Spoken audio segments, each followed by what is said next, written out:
மயிலாடுதுறை மாவட்டம் தரங்கம்பாடி கூடலூர் கிராமத்தில் மனைவியுடன் தகாத உறவு வைத்திருந்ததால் ஆட்டோ உரிமையாளர் தங்கதுரை கொலை செய்யப்பட்டுள்ளார். இச்சம்பவத்தில் பொதுப்பணித்துறை ஊழியர் சம்பத்குமார் என்பவரை போலீசார் கைது செய்துள்ளனர். நண்பர்களாக இருந்த இருவரும் ஒன்றாக மது அருந்தியுள்ளனர்.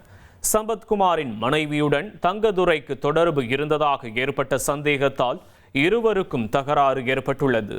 வாக்குவாதம் முற்றிய நிலையில் தங்கதுரையை சம்பத்குமார் தாக்கியுள்ளார். பின்னர் கழுத்தில் கயிறு போட்டு நெரித்து கொலை செய்ததாக போலீசார் விசாரணையில் தெரியவந்துள்ளது.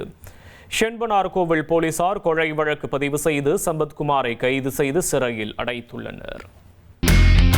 இனி செல்லும் இடமெல்லாம் செய்தி. தந்தி டிவியின் வாட்ஸ்அப் சேனலை ஃபாலோ பண்ணினா செல்ல இருக்கும் இடமெல்லாம் செய்தி. இதோ QR கோட் இப்பவே ஸ்கேன் பண்ணுங்க, ஃபாலோ பண்ணுங்க.